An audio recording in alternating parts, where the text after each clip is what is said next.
Case लेके? देखिए, money महराज के मामले में बड़ा अनियमितता बरती गई है। अभी हम यहाँ पर सारे चीजों को बता रहे हैं क्रम में।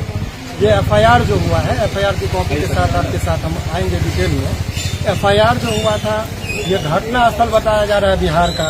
लड़की रह रही है दिल्ली की, मूल निवासी है भागलपुर की, और यहाँ पर केस हो रहा है गाजियाबाद उत्तर प्रदेश। और यदि उत्तर प्रदेश में यदि वो केस हुआ, उसके बाद की चीजों को आप देखेंगे तो आपको पता चलेगा कि केस जब कभी भी होता है तो ये घटना बताया गया है। ये घटना की तिथि है, आपको बता दें जानकारी के लिए, चौथा महीना में 2022 का। अच्छा, 14 तारीख 14/4/2022 और एफआईआर हो रहा है आपको ये 18 तारीख को इसी 9वां महीना में।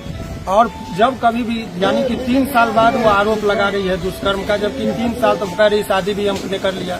घटना स्थल का नाम नहीं है, घटना की तिथि नहीं है, घटना का चौहद्दी नहीं पता है। और जब कभी भी पुलिस किसी को गिरफ्तार करती है तो उसका जो नियम है, पुलिस को गिरफ्तार करने से पहले सुपरविजन होता है।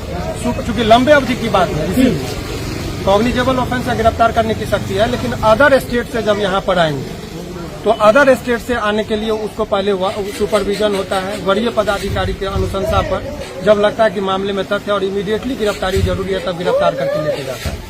यहाँ पुलिस आती है, इनको 2 बजे में गिरफ्तार किया गया। डायरेक्ट पुलिस उत्तर प्रदेश की पुलिस आती है, गिरफ्तार करती है, तब गर्दनीबाग थाने में लेके जाया जाता है। जबकि नियम यह है कि आप पहले लोकल पुलिस को लीजिए, तब आप गिरफ्तार करिए। उसके बाद होता है कि उनके परिजन जो होते हैं, उनके परिजन को सूचना दी जाती है।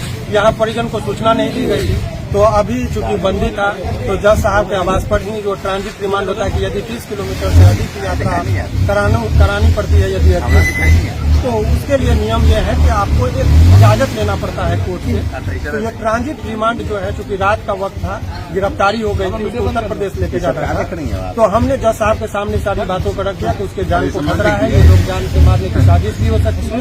तो उनका मेडिकल कराया गया कि रास्ते में उनके साथ कहीं मारपीट न हो।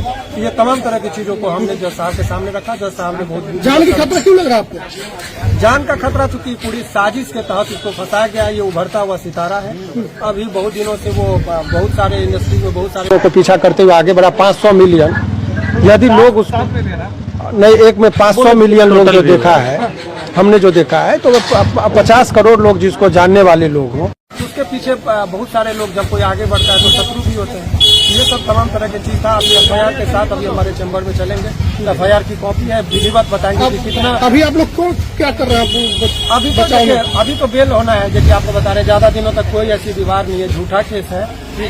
देर के लिए गिरफ्तारी हुई है, लेकिन बहुत जल्दी वो सलाखों के बाहर होंगे। इसमें उतना टाइम नहीं लगेगा। समस्या केवल यह है कि उत्तर प्रदेश का मामला ये लेकर चला गया, जबकि घटना का स्थल जो है वो बिहार का है। तो ये ट्रायल भी बिहार में चलना चाहिए था, अनुसंधान भी वहाँ 0 एफआईआर करके उनको भेजना चाहिए था। तो ये बहुत सारे आधार को वो ताक पर रख कर इस तरीके से केवल कुछ व्यक्तिगत टारगेट करके गिरफ्तार करके वो मनी मसल्स का पूरा इस्तेमाल होता है इस तरह के केस में, वही दिख रहा है।